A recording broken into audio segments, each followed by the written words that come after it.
এই মেয়েরা সবাই উঠে পড়ো, সারিবদ্ধ হয়ে দাঁড়াও, মহান তো এসে গেছেন।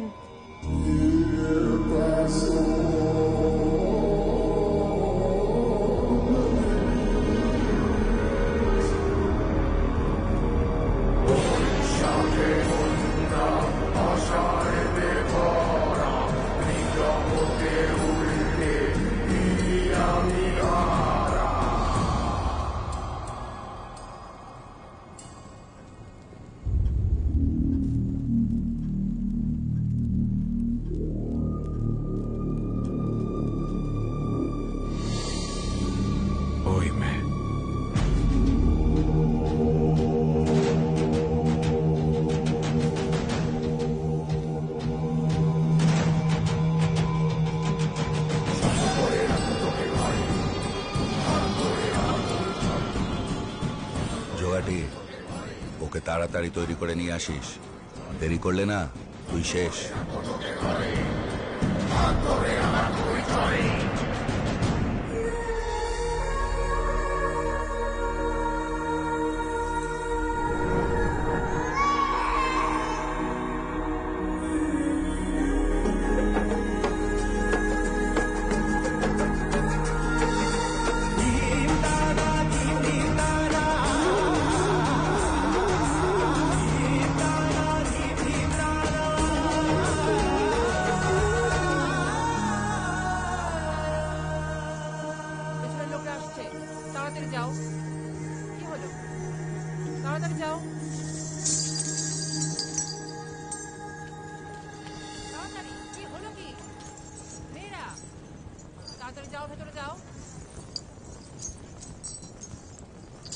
నీ నాట్యం చాలా బాగుంది,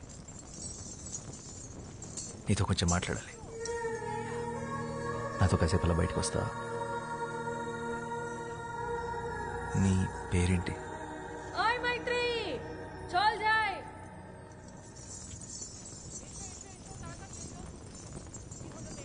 మైత్రి.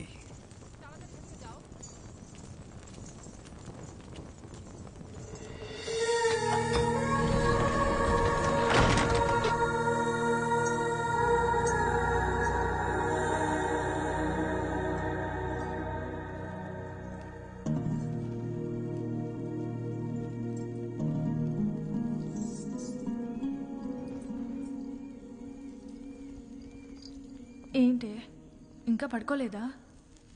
ఏం ఆలోచిస్తున్నావు? శశి, ఇందాక ఏమైందో తెలుసా?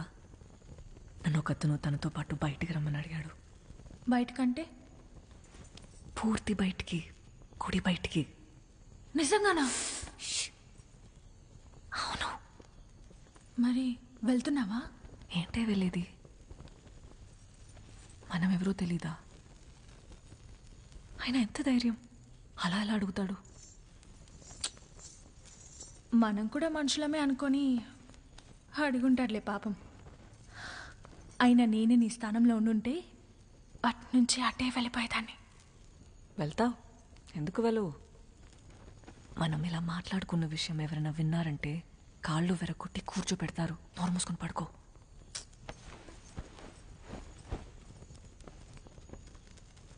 ఆయన అలా అలా వెళ్తాం, ఎవరు ఏంటో తెలియకుండా.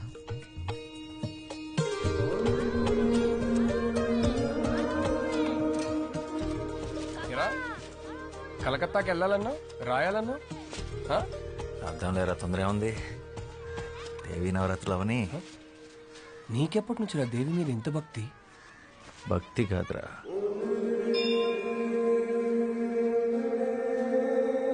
ప్రేమ. అలా వినోదిని అనే దేవదాసి తన 100 ఏళ్ల జీవితాన్ని గుడిలో సౌభాగ్యంగా గడిపి చివరికి స్వర్గాన్ని చేరుకుంది. అయితే మీ వినోదిని తన జీవితంలో గుడి దాటి బయటికి ఎప్పుడు వెళ్ళలేదా? లేదు. ఎందుకు?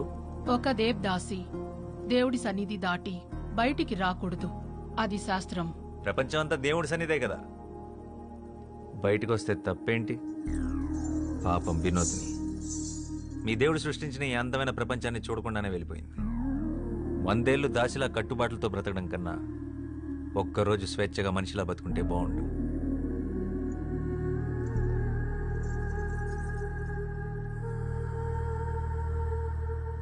అందరూ వరుసన వచ్చి ప్రసాదాలు తీసుకోండి.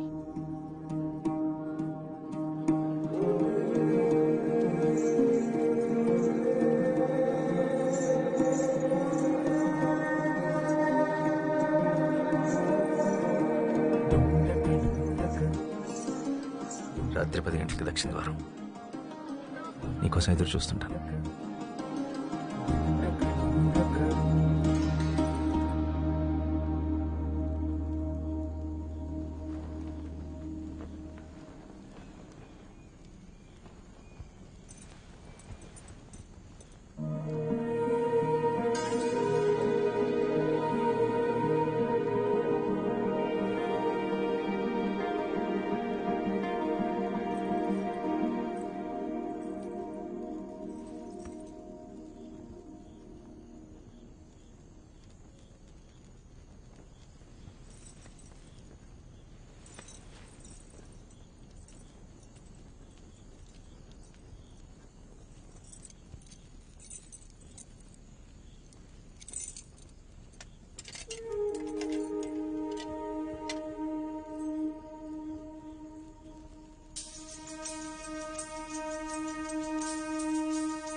వెళ్ళిపోయి ఉంటావు అనుకున్నాను. నువ్వు వస్తావని నాకు తెలుసు. నేనేం బయటికి రావాలని రాలేదు. నువ్వు నిజంగా వచ్చావో లేదో చూద్దామని వచ్చాను. సరే.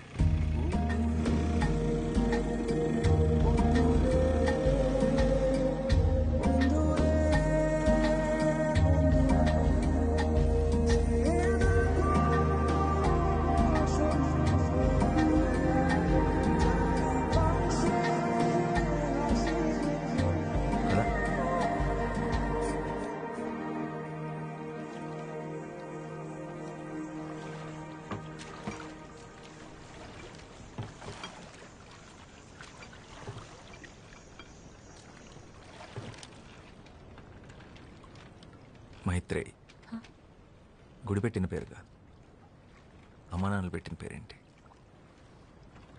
వాళ్ళు ఎప్పుడైనా కలిస్తే అడిగి చెప్తానులే.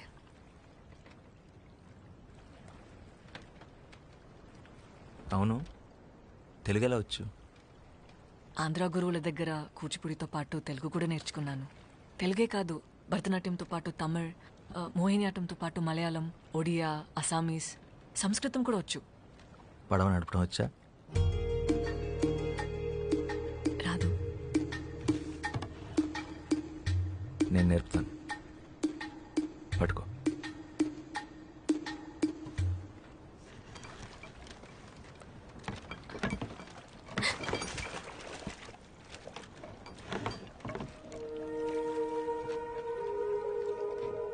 ఈ సృష్టిలో ప్రతి పని 2 విధాలుగా చేయొచ్చు. ఒకటి భయంతో, 2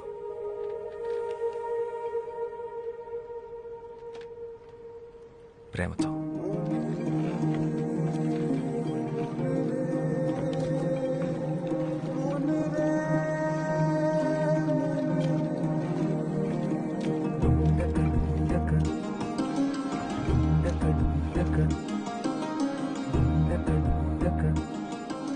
నువ్వు నాట్యం చేస్తావే అలా.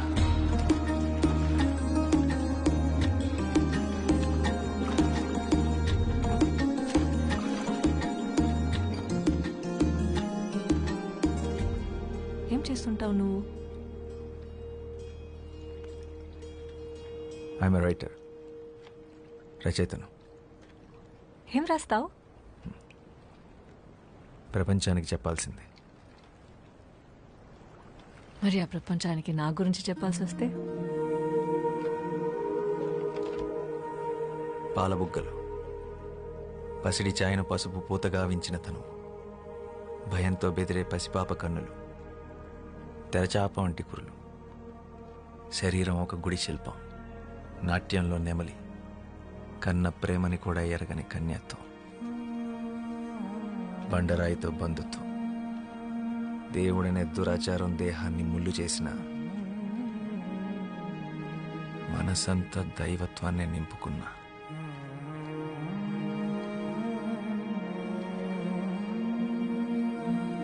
అమ్మో, తెల్లవారిలా ఉంది. నేను వెళ్ళాలి, నన్ను తీసుకెళ్ళండి. మీతో మాట్లాడుతుంటే అసలు సమయం తెలియడం లేదు.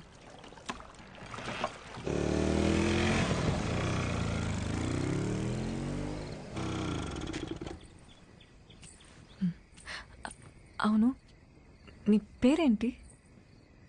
శ్యామ్ సింగరాయ్.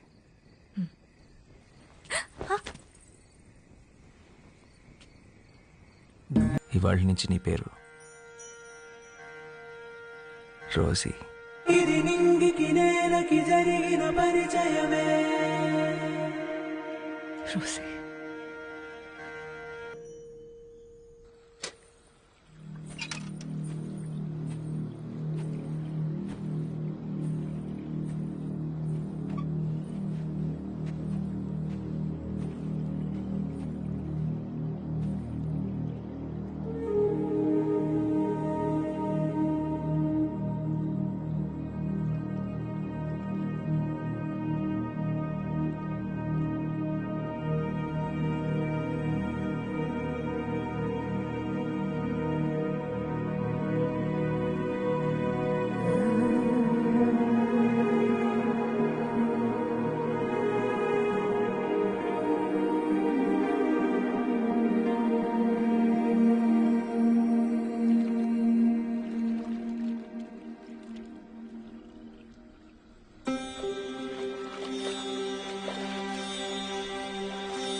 నాతో వచ్చేసే రోజీ.